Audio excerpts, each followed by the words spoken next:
semoga selalu tercurah kepada Nabi Muhammad, sosok pembawa cahaya Islam. Allahu Akbar, Allahu Akbar, la ilaha illallah, wallahu akbar, Allahu Akbar, walillahil hamd. Kaum muslimin, selamat menyambut Idul Adha. Selamat menyambut hari bersukacita. Allahu Akbar, Allahu Akbar. Allah Maha Besar. Allah Maha Besar. La ilaha illallah, wallahu akbar. Tidak ada yang berhak disembah kecuali Allah, dan Allah lah yang Maha Besar. Allahu Akbar, walillahil hamd. Allah Maha Besar dan segala puji hanya milik Allah Subhanahu wa taala. Saudara-saudara, saudara-saudari seiman yang semoga dimuliakan oleh Allah, itulah kalimat tahmid, takbir, dan tahlil. Kalimat yang berisi pujian bagi Allah, pengagungan terhadapnya, dan mengesakannya. Maka sudah seharusnya kita memuji Allah, mengagungkannya, dan mengesakannya. Itulah seharusnya sikap kita selaku hamba-hambanya. Karena Allah berfirman dalam surat Adz-Dzariyat ayat 56, "Wa ma khalaqtul jinna wal insa illa liya'budun." Tidaklah aku ciptakan jin dan manusia kecuali agar mereka beribadah kepadaku. Tidaklah aku ciptakan jin dan manusia kecuali agar mereka beribadah kepadaku, agar beribadah kepada Allah. Allah menciptakan kita agar kita beribadah kepadanya. Maka bagaimana bisa kita malah beribadah kepada selainnya? Allah menciptakan kita agar kita mengabdi kepadanya, mengesakannya. Maka bagaimana bisa kita justru menyekutukannya?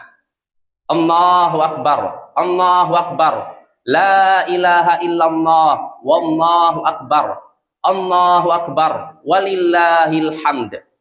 Saudara-saudari seiman yang semoga dimuliakan oleh Allah, sudah merupakan kewajiban bagi kita semua untuk mengagungkan Allah dan mengesakannya. Kita wajib mengagungkan Allah dan mengesakannya di semua waktu kita, terutama di hari-hari istimewa sekarang ini. Sebagai contoh, Allah memerintahkan kita zikir.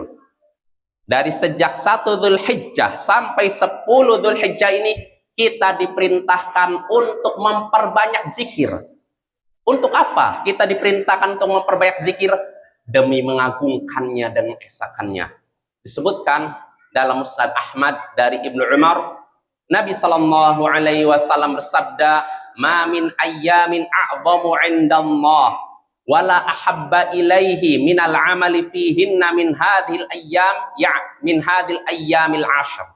Fakfiru fihinna minat tahlil wat takbir wat tahmid."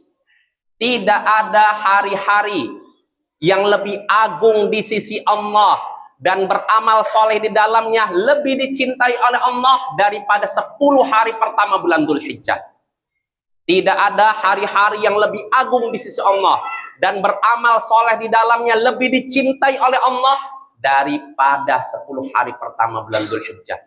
Artinya 10 hari pertama bulan Dzulhijjah adalah hari yang paling agung di sisi Allah. Dan beramal soleh di dalam 10 hari tersebut adalah amalan yang paling dicintai oleh Allah.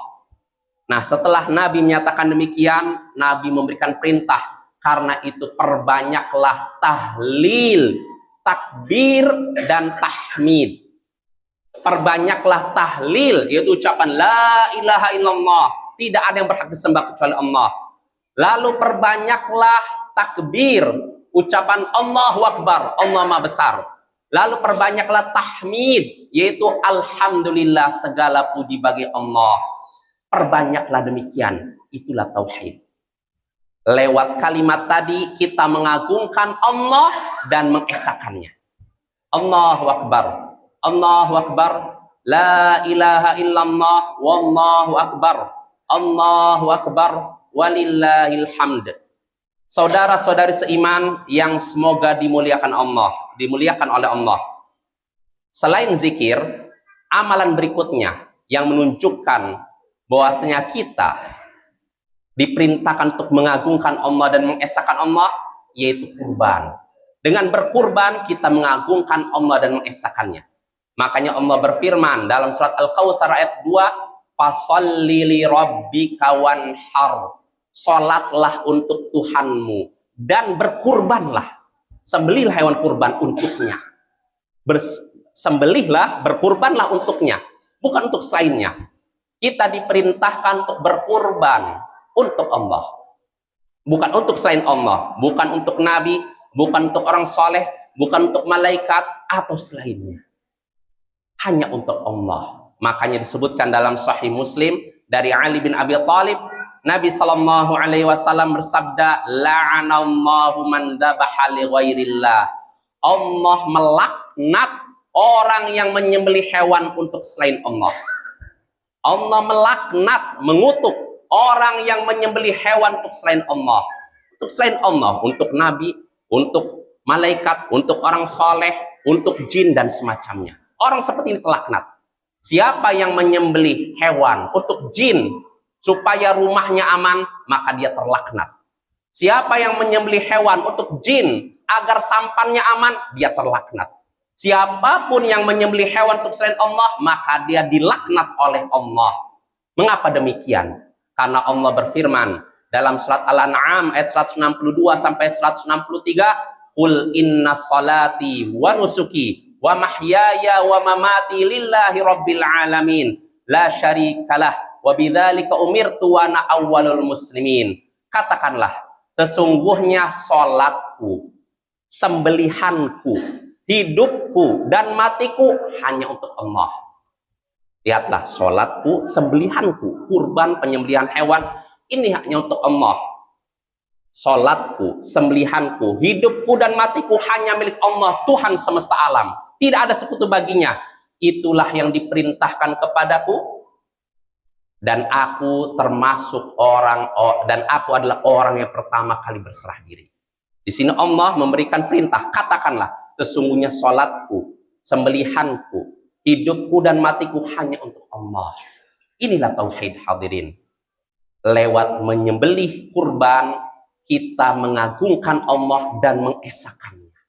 Allahu Akbar, Allahu Akbar, la ilaha illallah, wallahu akbar, Allahu Akbar, walillahil hamd.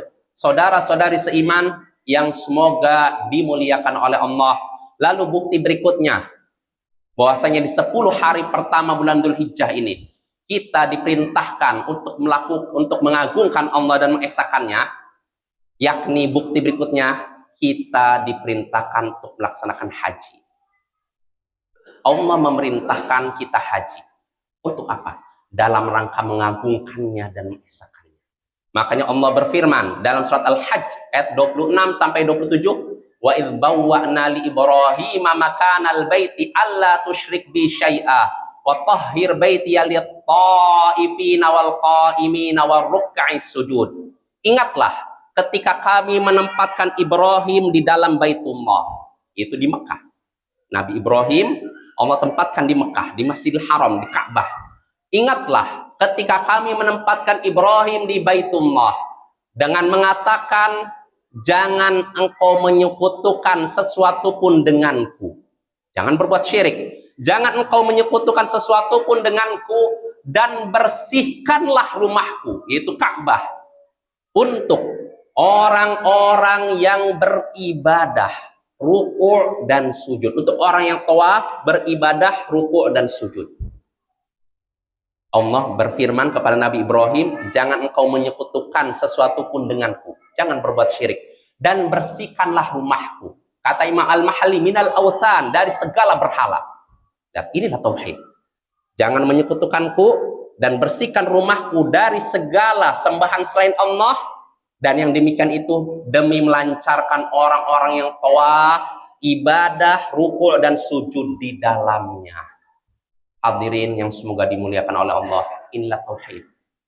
Jadi Allah memerintahkan Nabi Ibrahim untuk merealisasikan tauhid, pengesaan terhadap Allah, mengesahkan Allah, Baru setelah itu Allah memberikan perintah haji. Wa adzin fin nasi bil haji ya'tuka rijala wa ala kulli dhamiri ya'tina min kulli fajjin amik.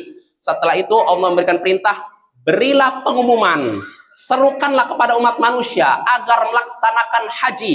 Niscaya mereka mendatangimu dengan berjalan kaki atau naik unta-unta yang kurus dari segenap penjuru yang jauh. Lihatlah, perintah pertama tauhid, bersihkan rumah dari syirik, setelah itu haji. Berarti haji juga diperintahkan, dilaksanakan demi mengagungkan Allah dan mengesakannya.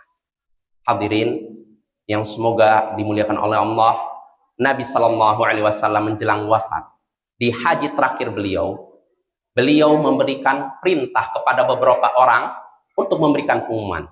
Sebagaimana disebutkan dalam Sahih Bukhari Muslim dari Abu Hurairah, Nabi Shallallahu Alaihi Wasallam menyuruh beberapa orang untuk memberikan pengumuman kepada jamaah haji yang ada ketika itu. Apa pengumumannya? La yahujju ba'dal 'ami musyrik. Tidak boleh ada orang musyrik yang melaksanakan haji setelah tahun ini. Tidak boleh ada orang yang menyekutukan Allah yang diperbolehkan melaksanakan haji sejak tahun ini, setelah tahun ini. Pertanyaannya, kenapa orang musyrik tidak diizinkan melaksanakan haji? Kenapa orang yang menyekutukan Allah tidak diizinkan melaksanakan haji? Allah berfirman dalam surat Az-Zumar ayat 67, "Wa ma qadarullaha haqqa qadri wal ardu jami'an qabdatuhu yaumal qiyamah was samawati matwiyatun biyaminih subhanahu wa ta'ala amma yusyrikun." Mereka tidak mengagungkan Allah dengan pengagungan yang semestinya. Padahal bumi seluruhnya akan berada dalam genggamannya. Dan langit akan dilipat dengan tangan kanannya. Maha suci dia, lagi maha tinggi dari apa yang mereka persekutukan. Allah menyatakan mereka tidak mengagungkan Allah dengan pengagungan yang semestinya. Siapa mereka di sini? Maksudnya orang-orang musyrik. Orang musyrik tidak mengagungkan Allah. Siapa yang berbuat syirik berarti dia tidak mengagungkan Allah. Siapa yang menyekutukan Allah berarti dia tidak mengagungkan Allah. Allah katakan mereka tidak mengagungkan Allah dengan pengagungan yang semestinya. Padahal bumi seluruhnya akan berada dalam genggamannya. Dan langit akan digulung dengan tangan kanannya. Maha suci dia, lagi maha tinggi dari apa yang mereka persekutukan. Lihatlah hadirin keagungan Allah ini. Lihatlah kebesaran Allah ini. Bumi yang demikian besar, langit yang demikian luas akan berada dalam genggamannya. Bukankah ini bukti yang menunjukkan kebesarannya? Bukankah ini bukti yang menunjukkan keagungannya? Tentu saja. Kita tidak ragu lagi, Allah maha besar, Allah maha agung. Karena itu rendahkanlah dirimu, kecilkanlah dirimu, agungkanlah dia. Karena mengapa demikian? Karena sebesar apapun dirimu tidak akan bisa menyaingi kebesarannya. Dan setinggi apapun kedudukanmu tidak akan menyaingi ketinggiannya. Maka rendahkanlah dirimu, kecilkanlah dirimu, agungkanlah dia. Disebutkan dalam Musnad Ahmad dari Abu Hurairah, Nabi Sallallahu Alaihi Wasallam sabda, qala Allahu Azza wa Jal, Allah berfirman, Allah yang maha perkasa lagi maha agung berfirman, al-kibriya uridai wal 'azamatu izari faman naza'ani wahidan minhuma qadhaftuhu finnar. Kesombongan adalah kain atasku, keagungan adalah kain bawahku. Siapa yang mengambil salah satunya dariku, niscaya akan aku campakkan ia ke dalam neraka. Allah katakan dalam hadis qudsi ini, kesombongan adalah kain atasku dan keagungan adalah kain bawahku. Artinya keagungan dan kesombongan hanyalah milik Allah. Yang berhak merasa besar, yang berhak sombong hanyalah Allah. Kesombongan adalah kain atasku, keagungan adalah kain bawahku. Siapa yang mencabut salah satunya dariku, maka akan aku campakkan ia ke dalam neraka. Artinya siapa yang merasa sombong, merasa besar, maka Allah akan campakkan ia ke dalam neraka. Berarti hadirin yang semoga dimuliakan oleh Allah, keagungan ada di tangan. Keagungan yang sebenarnya hanya milik Allah. Kemuliaan yang sebenarnya hanya milik Allah. Kebesaran yang sebenarnya hanya milik Allah. Karena itu tunduklah kepadanya. Rendahkanlah dirimu di hadapannya. Mengabdilah kepadanya. Dan beribadahlah hanya kepadanya. Allahumma salli ala Muhammad. Wa ala ali Muhammad. Kama sallaita ala Ibrahim. Wa ala ali Ibrahim. Innaka hamidum majid. Wa barik ala Muhammad. Wa ala ali Muhammad. Kama barakta ala Ibrahim wa ala ali Ibrahim innaka Hamidum Majid. Allahumma a'izzal Islam wal muslimin wa adilla syirka wal musyrikin wa dammir a'da'aka a'da'ad-din. Allahumma ighfir lil muslimina wal muslimat wal mu'minina wal mu'minat al ahya'i minhum wal amwat ya qadiyal hajat. Subhana rabbika rabbil izzati amma yasifun.